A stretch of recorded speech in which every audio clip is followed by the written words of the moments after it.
नमस्कार साथियों, जैसा कि आज का हमारा टॉपिक रहने वाला है यहाँ पर गतिमान आवेश पर बल से धारावाही चालक पर बल की व्याख्या। ठीक है, हम लोग गतिमान आवेश पर जो बल होता है और जो धारावाही चालक होता है उस पर बल की क्या व्याख्या होती है आज हम लोग वो समझने वाले हैं। ठीक है, तो आप लोग ध्यान दें थोड़ा सा।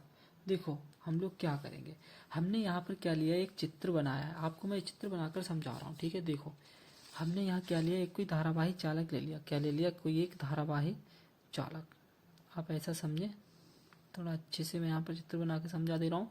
यहाँ मैंने क्या ले लिया, एक धारावाही चालक ले लिया और इस चालक तार की लंबाई क्या मान ली मैंने, एल मान ली। ठीक है, इस धारावाही चालक की लंबाई क्या मान ली, एल मान ली। और मान ले रहा हूँ कि इसमें धारा जो है वो क्या प्रवाहित हो रही है, आई प्रवाहित हो रही है। इसमें धारा क्या प्रवाहित हो रही है, मेरी धारा आई प्रवाहित हो रही है। ये आप लोग समझते हैं। ठीक है, अब जब धारा इसमें आई प्रवाहित हो रही है तो आई धारा जो प्रवाहित हो रही है तो यहाँ पर एक क्या होगा, देखो मैंने इस प्रकार से आपको शायद समझ आ जाए।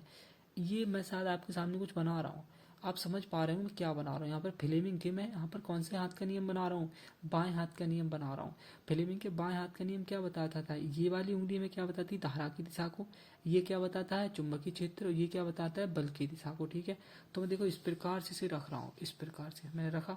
तो ये उंगली मेरी क्या बता रही है, इधर चुंबकीय क्षेत्र बता रही है। तो ये उंगली क्या बता रही है, मेरी चुंबकीय क्षेत्र। तो इस प्रकार से इस पर क्या आएगा, मेरा चुंबकीय क्षेत्र आएगा। ठीक है, इस प्रकार से मेरा क्या हो जाएगा, यहाँ चुंबकीय क्षेत्र मेरा बी हो जाएगा। क्या हो जाएगा, चुंबकीय क्षेत्र बी। समझ में आ गया होगा तुम्हारे अब कि ये मेरा क्या हो जाएगा, चुंबकीय क्षेत्र बी हो जाएगा। ठीक है, और ये मेरा क्या हो जाएगा, अंगूठा ऊपर की ओर इशारा कर रहा था तो ये मेरा बल हो जाएगा। क्या हो जाएगा, बल। ठीक है, तो अब आपके समझ आ गया होगा हम लोग क्या बताना चाह रहे थे यहाँ पर। अब देखो आपको थोड़ा सा और बता दें, यहाँ जो होते हैं, ये जो हमारी जो छड़ है या कोई चालक तार है, इसमें असंख्य इलेक्ट्रॉन होते हैं। ठीक है, अनेक इलेक्ट्रॉन होते हैं जो किससे गति करते हैं, जब धारा प्रवाहित होने लगती है तो ये अनुगमन वेग से गति करने लगती है। हम इलेक्ट्रॉन बना दे रहे हैं। ठीक है, ये किससे गति करने लगते हैं, अनुगमन वेग से गति करने लगते हैं। तो वही हमने यहाँ पर लिखा है कि माना कोई धारावाही चालक जिसकी लंबाई एल है तथा उसके अनुप्रस्थ काट का क्षेत्रफल ए है। मतलब अनुप्रस्थ काट का क्षेत्रफल आप ऐसे समझे, ये होता है ये इस प्रकार से समझे, ये हमारा होता है कटा हुआ भाग। ठीक है, तो इसी को हम कहते हैं अनुप्रस्थ काट का क्षेत्र। जैसे इसमें इसे समझ सकते हो आप। ठीक है, तो अनुप्रस्थ काट का क्षेत्रफल क्या है, हमारा ए है, जो एक समान चुंबकीय क्षेत्र बी में रखा है। सर एक समान चुंबकीय क्षेत्र बी हमने दिखा दिया आपको। ठीक है, अर्थात थीटा कोण बनाते हुए रखा गया है। मान सकते हो यहाँ पर कि इस प्रकार से कोण क्या बनेगा, यहाँ थीटा बनेगा। ठीक है, थीटा कोण बनाते हुए रखा गया है।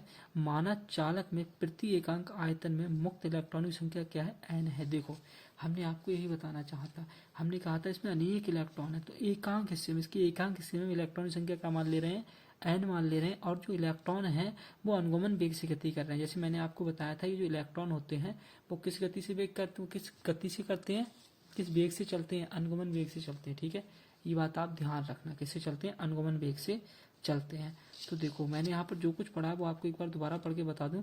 माना कोई धारावाही चालक जिसकी लंबाई एल है तथा अनुप्रस्थ क्षेत्रफल ए है, जो एक समान चुंबकीय क्षेत्र बी में रखा है, अर्थात ये थीटा कोण बनाते हुए रखा गया है। माना चालक में प्रति एकांक आयतन में मुक्त इलेक्ट्रॉनों की संख्या एन तथा इलेक्ट्रॉन का वेग बी डी है। यानी कि वेग क्या है, बी डी। बी डी क्या होता है, हमारा अनुगमन वेग। तब चालक में प्रवाहित होने वाली धारा, याद करो जब हमने आपको अनुगमन वेग वाला टॉपिक पढ़ाया था तब वहां हमारी धारा का मान निकल के आया था आई बराबर N E A B D. ठीक है, आपको याद आ गया होगा।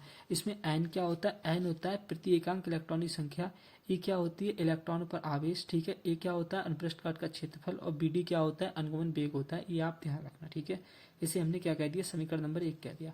अब हम क्या देखेंगे, हम देखेंगे कि हमने आपको इस पर बल भी बताया था कि चुंबक क्षेत्र के कारण इलेक्ट्रॉन पर आरोपित बल क्या होगा।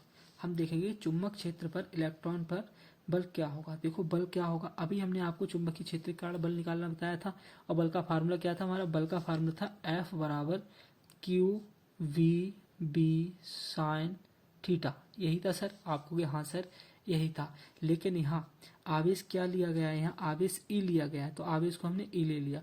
चुंबकीय क्षेत्र हमारा बी है तो हमने बी ही ले लिया, लेकिन वेग इसमें तो बी होता है, यहाँ वेग क्या है, अनुगमन वेग है, तो इसलिए हमने वेग क्या ले लिया, बी डी ले लिया। और साइन थीटा हमारा जो की जो आ गया। ठीक है, अब देखो अब हमने क्या किया, हमने लिया कि माना चालक का आयतन क्या होता है। देखो चालक का आयतन, इसका पूरे का निकाल लो, लंबाई गुणा चौड़ाई गुणा ऊंचाई। ठीक है, तो लंबाई और चौड़ाई से मिलकर हमारा क्या बन जाता है, क्षेत्रफल बन जाता है, और ऊंचाई हमारी ए रही। तो क्षेत्रफल हमारा क्या है, अनुप्रस्थ काट का क्षेत्रफल हमने पहले ही आपको बता दिया ए है, अनुप्रस्थ काट का क्षेत्रफल क्या है, ए है, और ऊंचाई हमारी क्या हो जाएगी, ऊंचाई मतलब टोटल लंबाई ले ली हमने, ठीक है। तो वो हमारी क्या हो गई, एल हो गई, क्या हो गई, एल हो गई। ये बात ध्यान रखना, मतलब कितनी ऊंचाई तक गया है ये, तो वो हमारी एल है। अब देखो, अब यहाँ क्या है, यहाँ हमने लिखा है कि चालक में मुक्त इलेक्ट्रॉनों की संख्या। अब एक बात बताओ, एकांक हिस्से में मुक्त इलेक्ट्रॉन की संख्या n है, तो संपूर्ण आयतन में क्या हो जाएगी, संपूर्ण आयतन में मतलब जितना आयतन है उसकी गुणा कर दो उससे, है ना, इलेक्ट्रॉन की संख्या से, तो क्या हो जाएगी, NaL हो जाएगी।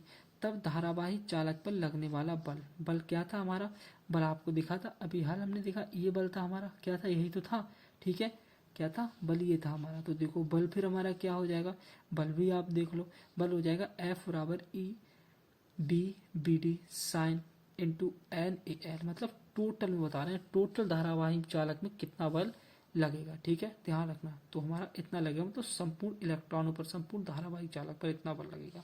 यहाँ हमने क्या किया है, देखो NeABD को तो हमने अलग निकाल लिया, और हमारा क्या बचा, BL साइन थीटा बच गया ये।